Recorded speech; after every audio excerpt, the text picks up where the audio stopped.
ಹರೇ ಶ್ರೀನಿವಾಸ. ಗುರು ರಾಘವೇಂದ್ರ.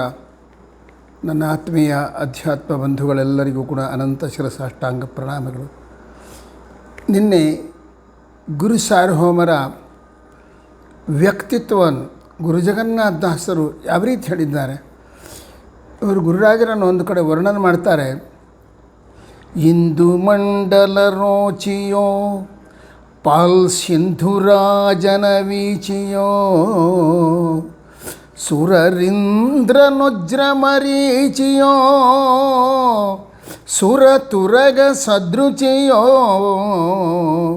ಕಂದುಗೊರಳನ ಗಿರಿಯೋ ರಾಘವೇಂದ್ರರ ಕೀರ್ತಿ ಪೇಳ್ಮೊಡೆ ಮಂದ ಬುದ್ಧಿಗೆ ತೋರದಂದದಿ ಕೀರ್ತಿರಾಜಿಪದು. ಮಂತ್ರಾಲಯ ಮಹಾಪ್ರಭುಗಳ ಕೀರ್ತಿ ಜಗತ್ತೆಲ್ಲವನ್ನು ವ್ಯಾಪಿಸಿದಂತೆ. ಒಬ್ಬ ವ್ಯಕ್ತಿಗೆ ಕೀರ್ತಿ ಯಾತ್ರೆಯಿಂದ ಬರ್ತದೆ ಅಂದರೆ, ಒಬ್ಬ ವ್ಯಕ್ತಿ ಮಹಾಪರಾಕ್ರಮಶಾಲಿಯಾದ ಅಂದ್ಕೊಳ್ರಿ, ಭಾರೀ ಕೀರ್ತಿ, ಅವನು ಮಹಾಪರಾಕ್ರಮಶಾಲಿ, ಇಷ್ಟು ಜನರನ್ನು ದುಷ್ಟರನ್ನು ಸಂಹಾರ ಮಾಡಿದ್ದಾನೆ ಅಂತ ಕೀರ್ತಿ ಬರ್ತಾನೆ. ಮತ್ತೊಬ್ಬ ವ್ಯಕ್ತಿಗೆ ಮಹಾಜ್ಞಾನಿಯಾಗಿರ್ತಾನೆ, ಏನು ಜ್ಞಾನಿಗಳ್ರಿ ಅವರು ಎಲ್ಲ ತಿಳ್ಕೊಂಡಿದ್ದಾರೆ, ಅದರಿಂದ ಅವರಿಗೆ ಕೀರ್ತಿ. ಇನ್ನು ಒಬ್ಬರಿಗೆ ಪರಾಕ್ರಮದಿಂದ, ಒಬ್ಬರಿಗೆ ಜ್ಞಾನದಿಂದ, ಇನ್ನೊಬ್ಬರಿಗೆ ಐಶ್ವರ್ಯ, ವಿಪರೀತವಾದ ದುಡ್ಡಿರ್ತದೆ. ಏನು ರೀ ಎಷ್ಟು ಸಂಪತ್ತಿ ಅವರಿಗೆ, ಬಾ ಎಲ್ಲರೂ ಹೊಗಳ್ತಾ ಇರ್ತಾರೆ. ಸೊ ಕೆಲವರಿಗೆ ದಾನ ಮಾಡೋದರಿಂದ, ಒಳ್ಳೆಯ ಧಾರ್ಮಿಕವಾದ ಬುದ್ಧಿ ಇರೋದರಿಂದ ಕೀರ್ತಿ ಬರ್ತಾ ಇರ್ತದೆ. ಮಂತ್ರಾಲಯ ಮಹಾಪ್ರಭುಗಳಿಗೆ ಏನದು ಗೊತ್ತಾ ವಿಚಿತ್ರ ಅಂದರೆ, ಅವರ ಜೀವನವೇ ಅವರಿಗೊಂದು ಕೀರ್ತಿ ತಂದು ಕೊಡ್ತು. ಅವರು ಆ ಹುಟ್ಟಿನಿಂದ ಹಿಡ್ಕೊಂಡು ಅವರು ಬೃಂದಾವನ ಪ್ರವೇಶ ಮಾಡುವವರೆಗೆ ಏನೇನು ಅವರು ಕಾರ್ಯಕ್ರಮಗಳು ಮಾಡಿದರು, ಅವ್ರ ನಿತ್ಯ ಜೀವನದಲ್ಲಿ ವ್ಯವಹಾರ ಮಾಡಿದ್ರಲ್ಲ, ಅದೆಲ್ಲವೂ ಗುರುರಾಜರಿಗೆ ಕೀರ್ತಿ ತಂದು ಕೊಡ್ತು. ಈ ರೀತಿ ಯಾರು ಇರ್ಲಿಕ್ಕೆ ಸಾಧ್ಯ ಇಲ್ಲ ಅಂತಕ್ಕಂಥ ರೀತಿಯಲ್ಲಿ ಕೀರ್ತಿ ತಂದು ಕೊಡ್ತು. ಇನ್ನು ಎರಡನೇದು ಅವರ ಜ್ಞಾನ ಅದ್ಭುತವಾದದ್ದು ಅಂಥೇಳಿ ಎಲ್ಲರೂ ಪ್ರಶಂಸೆ ಮಾಡಿದರು. ಜ್ಞಾನದಿಂದ ಕೀರ್ತಿವಂತರಾದರು, ತಮ್ಮ ಜೀವನದ ನಡವಳಿಕೆಗಳಿಂದ ಕೀರ್ತಿವಂತರಾದರು, ಅವರ ಭಕ್ತಿ ಇತ್ಯಾದಿಗಳಿಂದ ಜಗತ್ತಿನಲ್ಲಿ ಪ್ರಸಿದ್ಧರಾದರು. ಏನು ರಾಯರ ಭಕ್ತರಿ, ಭಗವಂತನ ಕುಣಿಸಿದರು, ಅವರು ಕೀರ್ತಿವಂತರಾದರು. ಆನಂತರದಲ್ಲಿ ಅವರ ತ್ಯಾಗಮಯ ಜೀವನ, ತನ್ನಲ್ಲಿ ಯಾರು ಕಷ್ಟದಿಂದ ಬರ್ತಾರೆ ಆ ಕಷ್ಟದಿಂದ ಬಂದವರ ಕಷ್ಟಗಳನ್ನೆಲ್ಲ ಪರಿಹಾರ ಮಾಡಿ ಅವರನ್ನು ಭಗವಂತನ ಕಡೆ ತಿರುಗಿಸ್ತಕ್ಕಂಥ ಒಂದು ವ್ಯವಸ್ಥೆ ಏನದಲ್ಲ, ಇದರಿಂದ ಮಹಾಕೀರ್ತಿಮಂತರಾದರು. ದಯಾ ಎಂಬುದು ರಾಯರಲ್ಲಿ ಮೂರ್ತಿ ಭವಿಷ್ಯ ಇರತಕ್ಕಂಥದ್ದು. ಅದಕ್ಕನ್ನು ಕರುಣಿಗಳೊಳಗೇಣೆ ಗಾಣೇನೋ ನಿನಗೆ ಸದ್ಗುರುಬರ ರಾಘವೇಂದ್ರ ಅಂತಾರೆ ದಾಸರು. ಗುರುರಾಜ, ನಿನಗೆ ಸಮಾನವಾಗಿರ್ತಕ್ಕಂಥ ಕರುಣಾಳುಗಳು ಯಾರಿಲ್ಲಯ್ಯ, ಎಷ್ಟು ದಯಾ ನಿಮಗೆ. ಯಾರ ಕಷ್ಟದಲ್ಲಿದ್ದಾರೆ ಅಂದರೆ ಅವರನ್ನು ಆ ಕಷ್ಟದಿಂದ ಪಾರು ಮಾಡಿ ಅಷ್ಟಕ್ಕೆ ಬಿಡೋದಿಲ್ಲ, ಭಗವಂತನ ಕಡೆ ಅವರನ್ನು ಸೆಳಿತಕ್ಕಂಥ ಸ್ವಭಾವವುಳ್ಳವರು ನೀವು. ಅದರಿಂದ ಕೀರ್ತಿಮಂತರಾದರು. ಒಂದು ರೀತಿಯಿಂದ ಎಲ್ಲ ರೀತಿಯಿಂದಲೂ ಅವರು ಕೀರ್ತಿಮಂತರಾಗಿದ್ದಾರೆ. ಇನ್ನು ಸನ್ಯಾಸಾಶ್ರಮದಲ್ಲಿರುವಾಗ ಆದರ್ಶಪ್ರಾಯವಾಗಿರತಕ್ಕಂಥ ಸನ್ಯಾಸ, ಯಾವ ತರಹದ ದುಗ್ಗಾಣಿಗಳಿಗೆ ಆಶೆ ಪಡದಲೆ ಎಲ್ಲವನ್ನು ಭಗವದರ್ಪಣಾ ಬುದ್ಧಿಯಿಂದ ಸಾಧನ ಮಾಡ್ತಾ ವೈರಾಗ್ಯವೇ ಮೂರ್ತಿ ಭವಿಷ್ಯ ಬಂದದಾಂ ಎನ್ನುವ ರೀತಿಯಲ್ಲಿ ಜೀವನ ಸನ್ಯಾಸಾಶ್ರಮವನ್ನು ನಡೆಸಿರತಕ್ಕಂಥ ಇದರಿಂದ ರಾಯರಿಗೆ ಕೀರ್ತಿವಂತರಾದರು. ಇದೆಲ್ಲದಕ್ಕಿಂತ ಮಿಗಿಲಾಗಿ ಅವರು ಬೃಂದಾವನ ಪ್ರವೇಶ, ಬೃಂದಾವನದ ನಿರ್ಮಾಣ, ಇವು ಕೂಡ ರಾಯರಿಗೆ ಕೀರ್ತಿ ತಂದು ಕೊಡ್ತು. ಈ ರೀತಿ ಒಂದು ರೀತಿಯಿಂದ ಒಬ್ಬ ವ್ಯಕ್ತಿ ಒಂದು ಕೀರ್ತಿವಂತನಾಗಬೇಕಾದ್ರೆ ಯಾವುದೋ ಒಂದು ಒಳ್ಳೆಯ ಗುಣದಿಂದ ಕೀರ್ತಿವಂತನಾಗ್ತಾ ಇರ್ತಾನೆ. ಆದರೆ ಮಂತ್ರಾಲಯ ಮಹಾಪ್ರಭುಗಳು ಎಲ್ಲ ರೀತಿಯಿಂದಲೂ ಕೀರ್ತಿವಂತರಾದರು. ದಯಾಗುಣದಿಂದಲಾಗಲಿ, ಜ್ಞಾನದಿಂದಲಾಗಲಿ, ಭಕ್ತಿಯಿಂದಲಾಗಲಿ, ಜೀವನದ ನಡವಳಿಕೆಗಳಿಂದಲಾಗಲಿ, ಸನ್ಯಾಸಾಶ್ರಮದಿಂದಲಾಗಲಿ, ಕೊನೆಗೆ ಬೃಂದಾವನ ಪ್ರವೇಶ ಮಾಡುವುದರಿಂದಲಾಗಲಿ ಜಗತ್ತಿನಲ್ಲಿ ಪ್ರಸಿದ್ಧರಾಗಿ ಕೀರ್ತಿವಂತರಾದರು. ದಾಸರು ಒಮ್ಮೆ ಮಂತ್ರಾಲಯಕ್ಕೆ ಹೋದ್ರಂತೆ. ಅಂದರೆ ಒಂದು ಕಡೆ ನಿಂತ್ಕೊಂಡ್ರು, ಎಲ್ಲಿ ನೋಡಿದ್ರೆ ಕೀರ್ತಿ ಹಬ್ಬಿಬಿಟ್ಟದ ರಾಯರದು.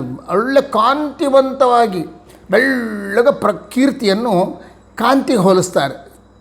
ಅಂಥ ಕಾಂತಿಯಂತೆ ರಾಯರ ಕೀರ್ತಿ ಎಲ್ಲಿ ನೋಡಿ ಯಾರು ನೋಡೋದು, ಏನು ರಾಯರು ಅಂತಿದ್ದಾರಂತ. ಅದು ನೋಡಿ ಗುರು ಜಗನ್ನಾಥ ದಾಸನೊಂದು, ಏನು ಮಾರಾಯ ಈ ರಾಯರ ಕೀರ್ತಿ ಒಂದು ಕಾಂತಿ ಪ್ರಸಾರ ಆಗ್ಯದಲ್ಲ ಜಗತ್ತಿನಲ್ಲಿ. ಇದೇನು ಇಂದು ಮಂಡಲ ರೋಚಿಯ, ಇದು ಚಂದ್ರನ ಬೆಳಕ, ಇದು ಪೂರ್ಣಚಂದ್ರ ಅಂತ ಇರ್ತಾನಲ್ಲ, ಹುಣ್ಣಿಮೆಯ ಚಂದ್ರ, ಮಂಡಲ ಅಂತ ಹೇಳ್ತಾರಲ್ಲಿ. ಚಂದ್ರ ಇಂದು ಮಂಡಲ, ಇಂದು ಅಂದರೆ ಚಂದ್ರ, ಆತನ ಮಂಡಲ ಅಂದರೆ ಪೂರ್ಣ ಮಂಡಲ. ಅಮಾವಾಸ್ಯೆ ದಿವಸ ಆ ಸೂರ್ಯ ಚಂದ್ರನ ಬಿಂಬನೇ ಕಾಣಿಸೋದಿಲ್ಲ. ಆಮೇಲೆ ಪಾಡ್ಯ ಹುಣ್ಣಿಮೆ ಪ್ರಾರಂಭ ಆಯಿತು ಅಂದರೆ ಪಾಡ್ಯ ಬಿದಿಗೆ ಒಂದೊಂದು ಕಳೆ ಕಾಣಿಸ್ತದೆ, ಪೂರ್ಣವಾಗಿ ಚಂದ್ರಮಂಡಲ ಕಾಣಿಸೋದಿಲ್ಲ. ಹುಣ್ಣಿಮೆ ದಿವಸ ಪೂರ್ಣವಾಗಿ ಚಂದ್ರಮಂಡಲ ಕಾಣಿಸ್ತಾ ಇರ್ತಾರೆ. ಸೊ ಆ ಚಂದ್ರಮಂಡಲದ ಕಾಂತಿನ ಅಂದುಕೊಂಡ್ರಂತೆ. ಅಲ್ಲೇನು ಮಾಡ್ತಾರೆ, ಇಂದು ಮಂಡಲ ರೋಚಿಯೋ, ಇದು ಚಂದ್ರಮಂಡಲದ ಕಾಂತಿ ಕಿರಣಗಳ ಈ ಬೆಳಕು ಅಲ್ಲ ಅದರಲ್ಲಿ ಅದ್ರ ಕಾಕು ಹೇಳ್ತಾರೆ, ಅದಕ್ಕೆ ಕಾಕು ಅಂತಾರೆ. ಅಂದರೆ ಅಲ್ಲ, ರೋಚಿಯೋ ಕ್ವಶನ್ ಹಾಕ್ಯಂಬೋದರಲ್ಲ ಏನಿರ್ತದೆ, ಅಲ್ಲ ಅಂತ ಇರ್ತದೆ. ಯಾಕೆ ಅಲ್ಲ, ಅದು ಇಂದು ಮಂಡಲ ರೋಚಿಯ ಕಾಂತಿಯಲ್ಲಿ ಏನದು ಗೊತ್ತಾ, ಒಂದು ಕಪ್ಪದ ಚಂದ್ರಬಿಂಬ ಬಿಳುಪೆ, ಅದರ ಮಧ್ಯದಲ್ಲಿ ಒಂದು ಮಚ್ಚೆ ಅದೆ, ಕಪ್ಪದೆ. ನಮ್ಮ ರಾಯರ ಕೀರ್ತಿಯಲ್ಲಿ ಕಪ್ಪು ಎನ್ನುವುದು ಎಲ್ಲಿ ಕಾಣಿಸೋದಿಲ್ಲ. ಆದ ಕಾರಣ ಇಂದು ಮಂಡಲ ರೋಚಿಯ ಅಲ್ಲ ಬಿಡೆಯ, ಇಂದು ಮಂಡಲ ರೋಚಿಗೆ ನಮ್ಮ ರಾಯರ ಕೀರ್ತಿಯನ್ನು ಹೋಲಿಸಬಾರ್ದು. ಪಾಲ್ ಸಿಂಧುರಾಜನ ಬೀಚಿಯೋ, ಕ್ಷೀರ ಸಮುದ್ರ ಅದು ಬೆಳ್ಳಗಿರ್ತದೆ, ಹಾಲು ಬೆಳ್ಳಗಿರ್ತದೆ, ಅದರ ಕಾಂತಿ ಕಿರಣಗಳೇನಾದರೂ ಇಲ್ಲಿ ಹಬ್ಯಾವ ಅಂದರೆ ಅಲ್ಲ ಬಿಡಿದು, ಇದು ಕ್ಷೀರ ಸಮುದ್ರದ ಕಾಂತಿ ಕಿರಣಗಳಲ್ಲ ಇದು. ಯಾಕೆ ಅಲ್ಲ, ಯಾಕಂದ್ರೆ ಕ್ಷೀರ ಸಮುದ್ರ ಒಳ್ಳೆಯದು, ಬೆಳ್ಳಗಿರ್ತಾರೆ. ಆದರೆ ಅದರಲ್ಲಿ ಒಂದು ಕಾಲದಲ್ಲಿ ಏನು ಮಾಡಿದ್ರು ಗೊತ್ತಾ, ಸಮುದ್ರ ಮಥನ ಮಾಡಿದರು. ಸಮುದ್ರ ಮಥನ ಮಾಡಿದಾಗ ಅದರಲ್ಲಿ ವಿಷ ಹುಟ್ಟಿತು. ನಮ್ಮ ರಾಯರ ಜೀವನದಲ್ಲಿ ವಿಷ ಎಂಬುದೇ ಇಲ್ಲ. ನಮ್ಮ ರಾಯರ ವ್ಯವಹಾರದಲ್ಲಿ ಎಲ್ಲಿ ಕೂಡ ಕೆಟ್ಟದು ಎಂಬುದು ಕಾಣಿಸೋದಿಲ್ಲ. ಆದ ಕಾರಣ ಕ್ಷೀರ ಸಮುದ್ರಕ್ಕೆ ನಮ್ಮ ರಾಯರ ಕೀರ್ತಿಯನ್ನು ಹೋಲಿಸಬಾರ್ದು. ಇಂದು ಮಂಡಲ ರೋಚಿ ಅಲ್ಲ, ಚಂದ್ರಬಿಂಬದ ಕಾಂತಿ ಕಿರಣಗಳು ಅಲ್ಲ, ಪಾಲ್ ಸಿಂಧು ಕ್ಷೀರ ಸಮುದ್ರದ ಕಾಂತಿ ಕಿರಣಗಳ ಅದು ಅಲ್ಲ, ಪಾಲ್ ಸಿಂಧುರಾಜನ ಸುರರಿಂದ್ರ ವಜ್ರ ಮರೀಚಿಯೋ, ಇಲ್ದಿದ್ರೆ ಇಂದ್ರನ ಕೈಯಲ್ಲಿ ವಜ್ರಾಯುಧ ಅದಂತೆ, ಅದು ವಜ್ರದಿಂದ ತಯಾರಾಗಿದ್ದು, ಅದು ಅದ್ಭುತವಾದ ಕಾಂತಿಯನ್ನು ಹೊರಗೆ ಹಾಕ್ತಾ ಇರ್ತದೆ ಅಂತ. ಇಂದ್ರನ ವಜ್ರದ ಕಾಂತಿಯ ಇದೇನಣ, ಅದು ಅಲ್ಲ ಅಂತಂದ್ರೆ. ಯಾಕೆ ಅಲ್ಲಯ್ಯ, ಅದು ಬರೀ ವಜ್ರಾಯುಧ, ಅದು ಅದ್ಭುತವಾದ ಕಾಂತಿಯಿಂದ ಕೂಡಿಕೊಂಡಿರ್ತದೆ. ಖರೇವಯ್ಯ, ಅದು ಯಾವಾಗಲೂ ರಾಕ್ಷಸರನ್ನು ಇವ್ರನ್ನ ಒಳ್ಳೆಯವರನ್ನು ಕೊಲ್ತಾ ಅದು ರಕ್ತಸಿಕ್ತವಾಗಿದೆ.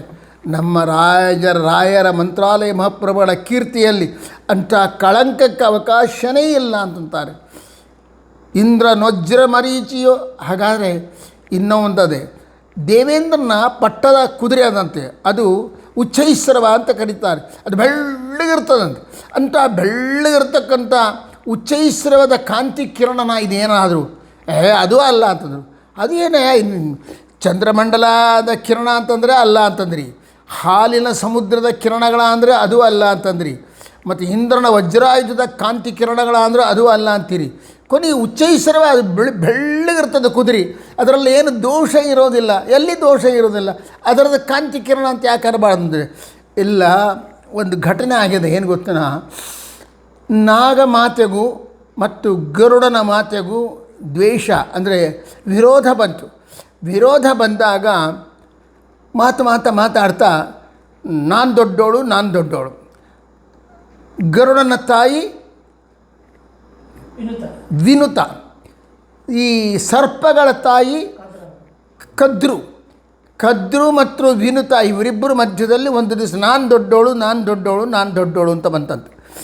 ಆಗ ವಿನುತ ಹೇಳಿದ್ಲು, ಒಂದು ಪಂದ್ಯ ಇಡೋಣ, ಉಚ್ಚೈಸ್ರವ ಅದಲ್ಲ, ಉಚ್ಚೈಸ್ರವದಲ್ಲಿ ಕಪ್ಪದ ಅಂತ ಯಾರಂದರು, ವಿನುತ ಅಂದರು. ವಿನುತ ಅಂದರೆ ಇಲ್ಲ, ವಿನುತ ಅಲ್ಲ, ಕದ್ರು ಅಂದ್ಲು. ಹಾವುಗಳಿಗೆ ತಾಯಿ ಇದ್ದಾಳಲ್ಲ ಅವಳು ಹೇಳಿದ್ಲು. ಆಗ ವಿನುತ ಇಲ್ಲ, ಉಚ್ಚೈಸ್ರವ ಬೆಳ್ಳಗಿರ್ತದೆ, ಅದರಲ್ಲಿ ಕಪ್ಪು ಎಂಬುದೇ ಇಲ್ಲ ಅಂತ ಹೇಳಿಬಿಟ್ಲು. ಹಾಗಾದ್ರೆ ಒಂದು ಕೆಲಸ ಮಾಡೋಣ, ಉಚ್ಚೈಸ್ರವದ ದೇಹದಲ್ಲಿ ಎಲ್ಲಾದರೂ ಕಪ್ಪು ಕಾಣಿಸ್ತು ಅಂತಂದರೆ ನೀನು ನನಗೆ ದಾಸಿ ಆಗಬೇಕು. ಯಾರು ಹೇಳಿದರು? ಕದ್ರು ಹೇಳಿದರು. ವಿನುತ ಹೇಳಿದ್ಲು, ಹಾಗಾದ್ರೆ ಅದು ಕಪ್ಪೇ ಕಾಣಿಸ್ಲಿಲ್ಲ, ಅದು ಬೆಳ್ಳಗಿತ್ತು ಅಂತಂದರೆ ನೀನು ನಂಗೆ ದಾಸಿ ಆಗಬೇಕು. ಆ ಮಾತಿಗೆ ಒಪ್ಪಿಕೊಂಡ್ರು. ಇದು ಪುರಾಣದಲ್ಲಿ ಬರ್ತಕ್ಕಂಥ ಕಥೆ ಇದು. ಇಬ್ಬರು ಒಪ್ಪಿಕೊಂಡ್ರು.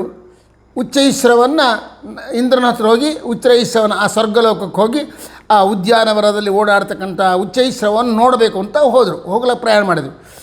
ಅದಕ್ಕೆ ಮುಂಚೆ ಈ ಕದ್ರು ಇದ್ದಾಳಲ್ಲ, ಅಂದರೆ ಸರ್ಪಗಳ ತಾಯಿ, ಅವಳೇನು ಮಾಡಿದ್ಳು, ತನ್ನ ಮಕ್ಕಳನ್ನೆಲ್ಲ ಕರೆದು ಹಾವುಗಳನ್ನು, ಏನಪ್ಪ ನಾಳೆ ಇಂಥ ಪಂದ್ಯ ಹಾಕ್ಕೊಂಬಿಟ್ಟಿನಿ ನಾನು, ಪೋಟಿ ನಿಮ್ಮ ಮಲ್ತಾ ಇದ್ದಾಳಲ್ಲ, ಯಾರು ಕದ್ರು ವಿನತಾ, ಅವಳು ಉಚ್ಚೈಸ್ರವ ಬೆಳ್ಳಗದ ಅಂತ ಹೇಳ್ತಾಳೆ.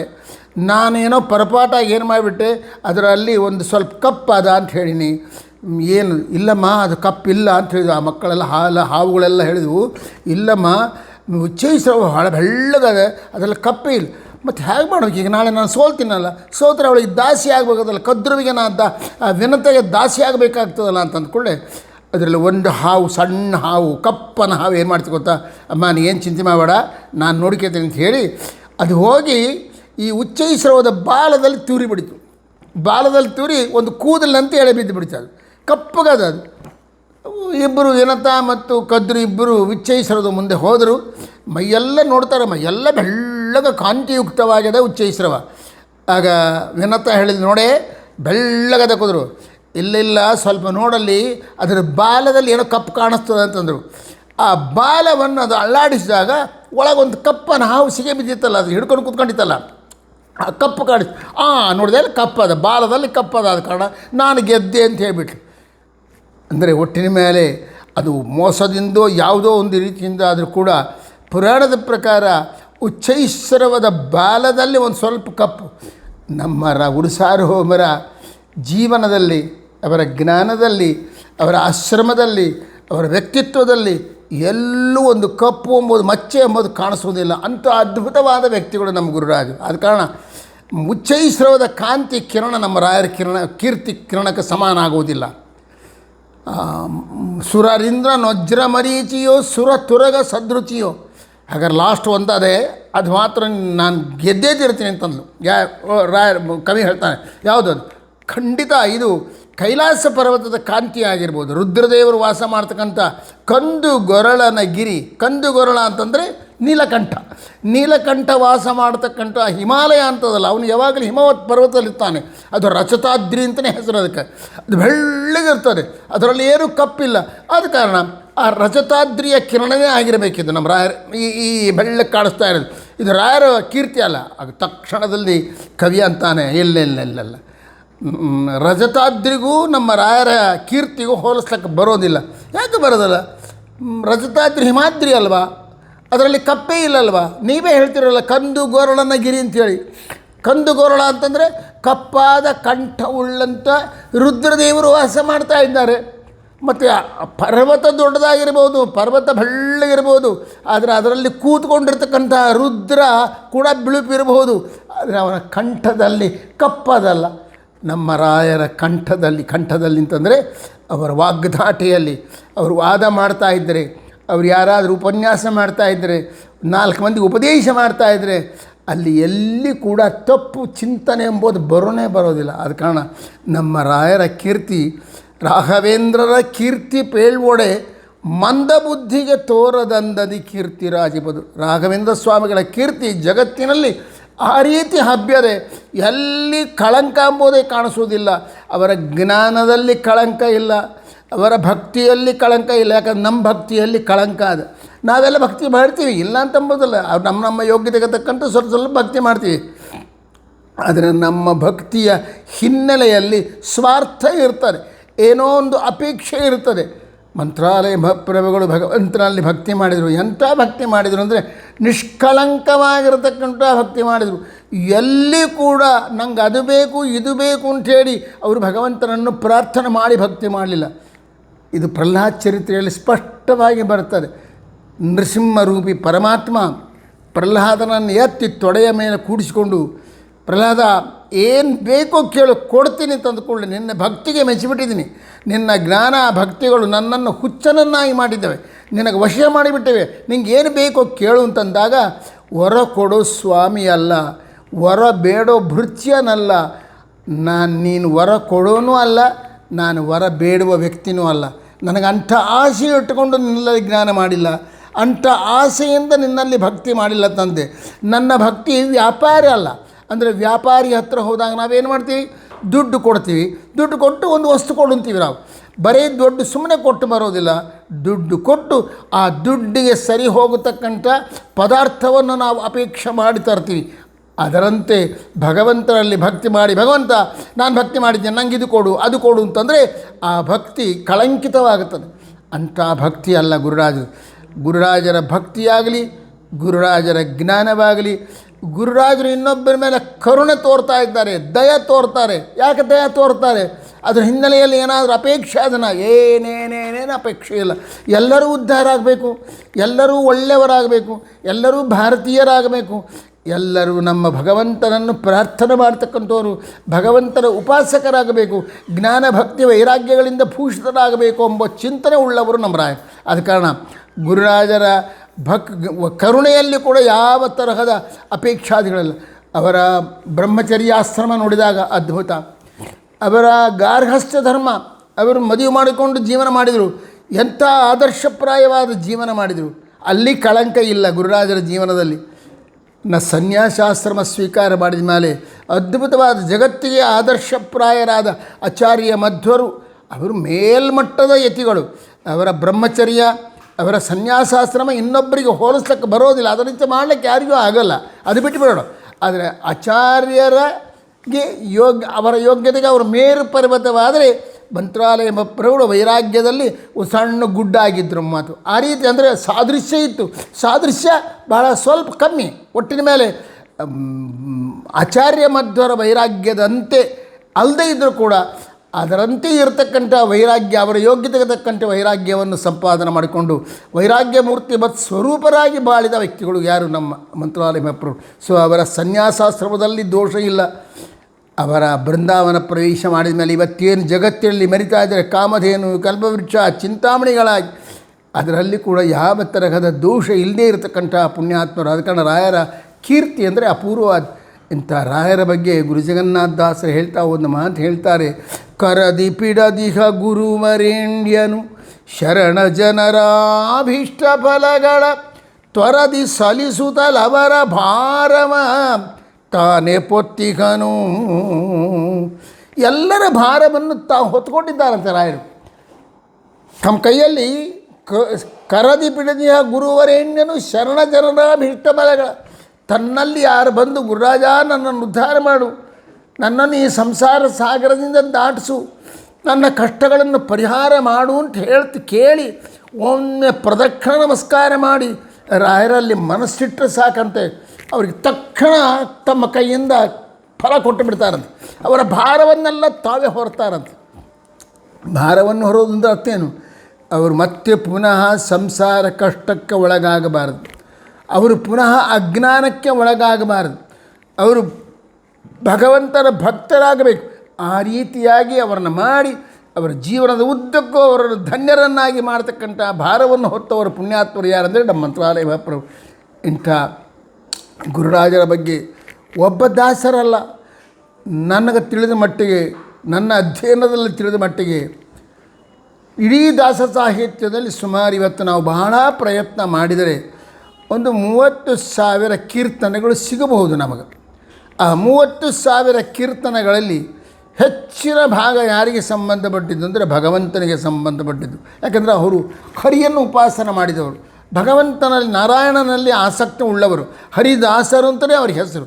ಅದ ಕಾರಣ ಭಗವಂತನ ಬಗ್ಗೆ ಬಹಳ ಕೀರ್ತನೆಗಳು ಮಾಡಿದ್ದಾರೆ, ಬಹಳ ಲಘು ಕಾವ್ಯಗಳನ್ನು ಮಾಡಿದ್ದಾರೆ, ಕಾವ್ಯಗಳನ್ನು ಮಾಡಿದ್ದಾರೆ.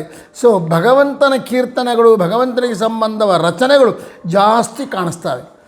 ಅದಾದಮೇಲೆ ಎರಡನೇ ಸ್ಥಾನ ಯಾರಿಗೆ ಗೊತ್ತು? ಆಶ್ಚರ್ಯಕರವಾದ ಸಂಗತಿ ಅಂದರೆ ಹನುಮಂತ ದೇವರಿಗೆ ಸಂಬಂಧಪಟ್ಟಿದ್ದು. ಹನುಮಂತ ದೇವರು ಅಂದರೆ ವಾಯುದೇವರು. ಹನುಮ, ಭೀಮ, ಮಧ್ವ 3 ಅವತಾರವನ್ನು ಹೊಂದಿದ ವಾಯುದೇವರು ಇದ್ದಾರಲ್ಲ, ಆ ವಾಯುದೇವರಿಗೆ ಸಂಬಂಧಪಟ್ಟ ಕೀರ್ತನೆಗಳು ಬಹಳಷ್ಟು ಹರಿದಾಸರ ಸಾಹಿತ್ಯದಲ್ಲಿ ಸಿಗುತ್ತದೆ. 3ನೇ ಸ್ಥಾನ ಯಾರಿಗೆ ಅಂದರೆ ರಾಘವೇಂದ್ರ ಸ್ವಾಮಿಗಳಿಗೆ. ಅಷ್ಟು ಕೀರ್ತನೆಗಳನ್ನು ಅದು ರುದ್ರದೇವರಿದ್ದಾರೆ, ರುದ್ರದೇವರ ಮೇಲೆ ಬೇಕಾದಷ್ಟು 100 ಕೀರ್ತನೆಗಳು ಮಾಡಿದ್ದಾರೆ. ಆದರೆ ರಾಯರ ಮೇಲೆ ಎಷ್ಟು ಕೀರ್ತನೆಗಳನ್ನು ಮಾಡಿದ್ದಾರೋ ಅಷ್ಟು ಕೀರ್ತನೆಗಳನ್ನು ರುದ್ರದೇವರ ಮೇಲೆ ಮಾಡಿಲ್ಲ, ಬೇರೆ ಯಾವ ದೇವತೆಗಳ ಮೇಲೆ ಮಾಡಿಲ್ಲ. ಅಪೂರ್ವವಾದ ರೀತಿಯಲ್ಲಿ ಮಂತ್ರಾಲಯ ಮಹಾಪ್ರಭುಗಳನ್ನು ಹರಿದಾಸರೆಲ್ಲರೂ ಮನಮುಟ್ಟಿ ಹಾಡಿ ಹೊಗಳಿದ್ದಾರೆ. ರಾಯರನ್ನು ಹಾಡದೇ ಇರತಕ್ಕಂಥ ದಾಸರಿಲ್ಲ ಅಂತ ನಾವು ಹೇಳಿದರೆ ತಪ್ಪಾಗುತ್ತೆ. ಆದರೆ ಪುರಂದರದಾಸರು ರಾಯರಿಗೆ ಹಿಂದಿನವರು. ಆದ ಕಾರಣ ರಾಯರಕ್ಕಿಂತ ಹಿಂದಿನವರಾದ ಪುರಂದರದಾಸರ ಸಾಹಿತ್ಯದಲ್ಲಾಗಲಿ, ಕನಕದಾಸರ ಸಾಹಿತ್ಯದಲ್ಲಾಗಲಿ, ವೈಕುಂಠದಾಸರ ಸಾಹಿತ್ಯದಲ್ಲಾಗಲಿ, ವ್ಯಾಸರಾಜರು, ವಾದಿರಾಜರು ಇವರ ಸಾಹಿತ್ಯದಲ್ಲಿ ರಾಯರ ಸ್ತೋತ್ರ ಹೇಗೆ ಸಿಗುತ್ತದೆ? ಯಾಕಂದರೆ ಅವರು ಪ್ರಾಚೀನರು, ನಂತರದಲ್ಲಿ ಬಂದವರು. ಆದರೆ ರಾಯರ ನಂತರದಲ್ಲಿ ಬಂದ ಹರಿದಾಸರ ಪರಂಪರೆ ಪ್ರಸನ್ನ ವೆಂಕಟದಾಸರಿಂದ ಹಿಡ್ಕೊಂಡು ಮಹೀಪತಿದಾಸರು, ಪ್ರಸನ್ನ ವೆಂಕಟದಾಸರು, ವಿಜಯರಾಯರು, ಗೋಪಾಲದಾಸರು, ಜಗನ್ನಾಥದಾಸರು, ಕೊನೆ ಎಲ್ಲಿವರೆಗೆ ಅಂತಂದರೆ ಸುಂದರ ವಿಠ್ಠಲರು, ಲಾಸ್ಟ್ ಶ್ಯಾಮಸುಂದರ ದಾಸರು. ಶ್ಯಾಮಸುಂದರದ ಈಗಿನ ಕಾಲದಲ್ಲಿ ಬೇಕಾಷ್ಟು ಮಂದಿ ದಾಸರಿದ್ದಾರೆ, ಅವರು ಕೀರ್ತನೆಗಳು ಮಾಡ್ತಾ ಇದ್ದಾರೆ. ಅವ್ರ ಬಗ್ಗೆ ನಾನೇನು ಮಾತಾಡೋದಿಲ್ಲ, ಅದು ಮಾಡಬೇಡ್ರಿ ಅಂತ ಹೇಳಕ್ಕೆ ನಮಗೆ ಅಧಿಕಾರ ಇಲ್ಲ. ಅದು ಭಗವಂತ ಅವರಿಗೆ ಕೊಟ್ಟ ಜ್ಞಾನ, ಅವರಿಗೆ ಒಂದು ಪ್ರತಿಭಾ ಕೊಟ್ಟಿದ್ದಾನೆ, ಅವರಿಗೆ ಕವಿತ್ವ ಮಾಡುವ ಶಕ್ತಿ ಅದೇ, ಅವರು ಮಾಡ್ತಾರೆ, ಮಾಡಿಕೊಳ್ಳಿ. ಆದರೆ ಒಂದು ಏನು ತಪ್ಪಾಗ್ತದ ಅಂತಂದರೆ, ತಾವು ಮಾಡಿದ ಕೀರ್ತನೆಗಳನ್ನೇ ತಾವೇ ಪ್ರಿಂಟ್ ಮಾಡಿಕೊಂಡ್ಬಿಟ್ಟು ಅದು ತಮಗೊಂದು ಶಿಷ್ಯ ಮಂಡಳಿ ಅಂತ ಮಾಡಿಕೊಂಡು ಅವರಿಗೆಲ್ಲ ಆ ಹಾಡುಗಳನ್ನೇ ಕಲಿಸ್ತಾ ಇವೇ ಹೇಳ್ರಿ ನೀವು ಅಂತ ಹೇಳ್ತಾ ಇದ್ದಾರೆ. ಇದು ತಪ್ಪು. ವಿಜಯದಾಸಾದಿ ಮಹಿತಾತ್ಮರು, ಅಪರೋಕ್ಷೀಕೃತ ಸ್ತ್ರೀಚರಾಗಿರತಕ್ಕಂಥ ಪುರಂದರದಾಸರು, ವ್ಯಾಸರಾಜರು, ವಾದಿರಾಜರು, ಶ್ರೀಪಾದರಾಜರು, ಏನು ಅವ್ರ ಹಾಡುಗಳಂದರೆ ಏನವು? ಅವು ಭಗವಂತನೊಟ್ಟಿಗೆ ಮಾತಾಡಿದಂತೆ ಇರ್ತಾವೆ. ಅವು ಭಗವಂತ ಅವಳಿಗೆ ಮುಂದೆ ಆ ಕೀರ್ತನೆ ಕೇಳ್ಕೊಂಡು ಕುಣಿದು ಬಿಡ್ತಾನೆ. ಅಪರೋಕ್ಷೆಯಲ್ಲಿ ಭಗವಂತನ ಪ್ರತ್ಯಕ್ಷ ಕಾಣ್ತಾ ಹಾಡಿತಕ್ಕಂಥ ಮಹಿತಾತ್ಮರ ಹಾಡುಗಳು ಕಾಮಧೇನುವಿನ ಕ್ಷೀರದಂತೆ, ಅದು ಕೊಡಗಟ್ಲವೆ. ಅವನ್ನೆಲ್ಲ ಬಿಟ್ಟುಬಿಟ್ಟು ನಾವು ನಮ್ಮ ಹಾಡುಗಳನ್ನು ಪ್ರಚಾರ ಮಾಡೋದೇನದಲ್ಲ, ಅದು ಮಾಡಿರಿ. ಹಾಡು ಮಾಡೋದು ತಪ್ಪಲ್ಲ, ಯಾಕಂದರೆ ನಿಮಗೆ ಭಗವಂತ ಆ ಜ್ಞಾನ ಕೊಟ್ಟಿದ್ದಾನೆ. ನಿಮ್ಮ ಆನಂದಕ್ಕಾಗಿ ನೀವು ಮಾಡಿಕೊಳ್ಳ್ರಿ. ಆಮೇಲೆ ಕಾಲೋಕ್ಷಯಂ ನಿರಬದಿರು ವಿಪುಲಾಚ ವೃತ್ತಿ, ದೊಡ್ಡ ಕಾಲ ಅದೇ. ಮುಂದೆ ನಂತರದಲ್ಲಿ ನಿಮ್ಮ ಹಾಡುಗಳು ಪ್ರಚಾರಕ್ಕೆ ಬರ್ತವೆ. ಆದರೆ ನೀವೇ ಕೂತ್ಕೊಂಡು ಶಿಷ್ಯರನ್ನು ಮಾಡಿಕೊಂಡು ಇದನ್ನೇ ಹಾಡು ಹೇಳ್ರಿ ಅಂತ ಅವರಿಗೆಲ್ಲ ಹಾಡುಗಳು ಕಲಿಸಿ ತಮ್ಮ ಹೆಸರನ್ನು ಮುಂದೆ ತರಬೇಕು ಎಂಬ ಆಲೋಚನೆ ಮಾತ್ರ ಮಾಡಬಾರದು. ಅದು ಭಾಳ ಗುಪ್ತವಾಗಿರಬೇಕು. ನೀನು ದಾಸನಾಗಿದ್ದು ಯಾರಿಗೂ ಗೊತ್ತಾಗ್ಬೋದು, ಭಗವಂತನಿಗೆ ಮಾತ್ರ ಗೊತ್ತಾದರೆ ಸಾಕು. ಸೊ ಆ ರೀತಿ ಹರಿದಾಸರೆಲ್ಲರೂ, ಅಂದರೆ ವಿಜಯದಾಸರಿಂದ ಮೊದಲು ಮಾಡಿಕೊಂಡು ಎಲ್ಲ ಹರಿದಾಸರು ರಾಯರ ಮೇಲೆ ಬೇಕಾದಷ್ಟು ಕೀರ್ತನೆಗಳು ಮಾಡಿದ್ದಾರೆ. ಅವುಗಳ ರಹಸ್ಯ ಏನು ಅದನ್ನು ನಾಳೆ ನೋಡೋಣ ಅಂತ ಹೇಳ್ತಾ, ಹರೇ ಶ್ರೀನಿವಾಸ ಗುರೋ ರಾಘವೇಂದ್ರ.